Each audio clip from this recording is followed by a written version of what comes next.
Essa é uma rodovia federal. Liga duas capitais e o caminhão que passa por ela atravessa um rio em cima de tábuas de madeira. Não é o século passado, é agora, em 2026. E quem disse isso não é o motorista, é o próprio governo num documento oficial. Essa é a BR-319. Ela liga Manaus a Porto Velho, cortando o meio da Amazônia. E ela tem uma história estranha. Já foi asfaltada uma vez, nos anos 70, depois virou barro de novo. Agora, o Brasil está gastando R$1,5 bilhão para trazer essa estrada de volta. Mas tem uma parte da conta que quase ninguém percebe. Enquanto o asfalto novo avança, os rios continuam sendo cruzados por pontes de madeira. A pergunta desse vídeo é essa: por que o Brasil consegue refazer o asfalto, mas não consegue trocar as pontes? A BR-319 foi construída no início dos anos 70. Na época, era uma promessa e tanto: ligar Manaus ao resto do país por terra, atravessando a floresta. E foi asfaltada. A estrada existiu com pavimento funcionando. Só que manter asfalto no meio da Amazônia é outra coisa. A chuva é constante, o solo encharca, a floresta avança por cima da pista e a manutenção nunca chegava na velocidade que a floresta cobrava. Sem manutenção, o asfalto foi sumindo, até que a estrada voltou a ser de barro.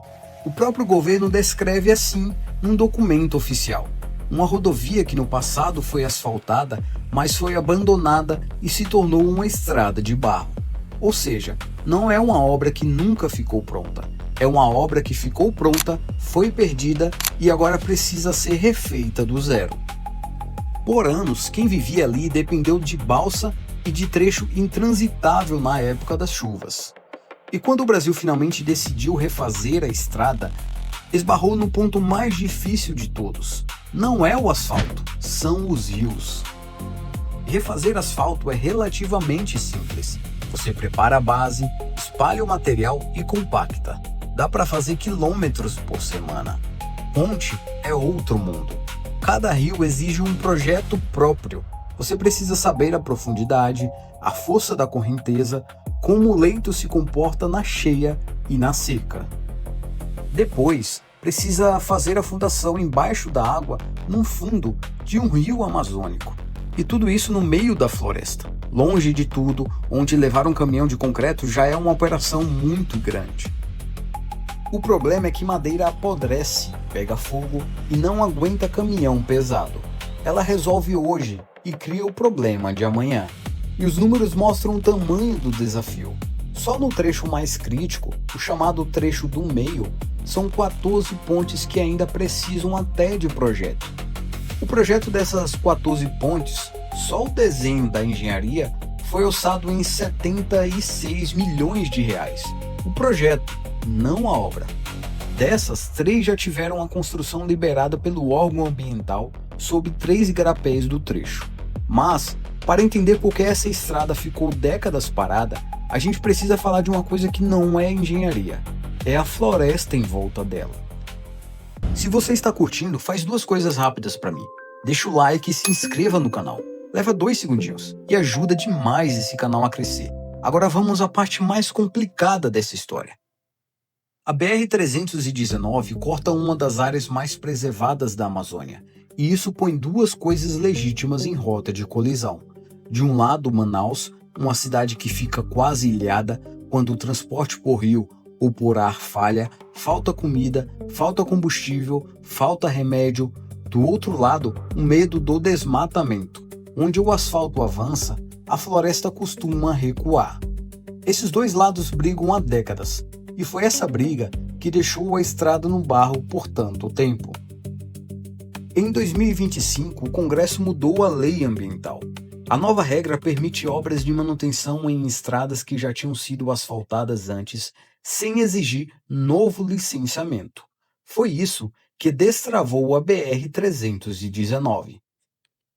E teve um caso que mostrou o preço de deixar a estrada nesse estado. Uma das pontes simplesmente caiu. O governo teve que contratar uma nova às pressas. Só a travessia nova custou cerca de 56 milhões. Mais 15 milhões para segurar as margens do rio e mais 2,5 só para demolir o que tinha sobrado. No total, uma única ponte que caiu custou mais de 70 milhões para refazer. Por isso a ponte vira o gargalo. Não é desleixo, é que na Amazônia, cada rio custa como se fosse uma obra inteira sozinha. A gente já viu essa lógica aqui no canal, na Transnordestina, uma ferrovia parada por causa de poucos trechos caros demais para fechar. Então, no fim, a pergunta muda. Não é mais porque o Brasil não troca as pontes, é se vale a pena o preço de trocar. De um lado, o argumento a favor é forte. Uma estrada de verdade tira Manaus do isolamento, baixa o preço de tudo que chega à cidade e garante o abastecimento quando o rio seca ou o aeroporto fecha. Fora que trocar madeira por concreto acaba com o risco de uma ponte cair com gente em cima. Do outro lado, a preocupação também tem base. Estudos mostram que, na Amazônia, estrada nova costuma trazer desmatamento junto. E parte das pontes foi liberada pela lei mais flexível, o que divide opiniões. Os dois lados estão certos, cada um do seu jeito. Um olha para que vive em Manaus hoje, o outro olha para a floresta que precisa durar. E essa é a verdadeira dificuldade na BR-319. Não é técnica, é decidir o que pesa mais. O que dá para dizer com segurança é o seguinte: a estrada existiu, foi perdida e está sendo refeita. E as pontes de madeira ainda estão lá, esperando a vez. Uma rodovia federal ligando duas capitais, atravessando rios em cima de madeira em 2026. O Brasil já asfaltou essa estrada uma vez, perdeu e agora paga de novo para refazer o que já teve. A estrada volta, a floresta observa e as duas coisas são verdades ao mesmo tempo. Agora eu quero saber a sua opinião. Vale mais de 1 bilhão para reconstruir uma estrada no meio da floresta? Ou esse dinheiro renderia mais melhorando o transporte por rio e por ar que já existe ali? Escreva aí nos comentários. Se você gostou desse vídeo, deixa o like e se inscreva no canal. Aqui a gente pega essas obras que todo mundo comenta e mostra o que está por trás, com dado e fontes confiáveis. Te vejo no próximo vídeo.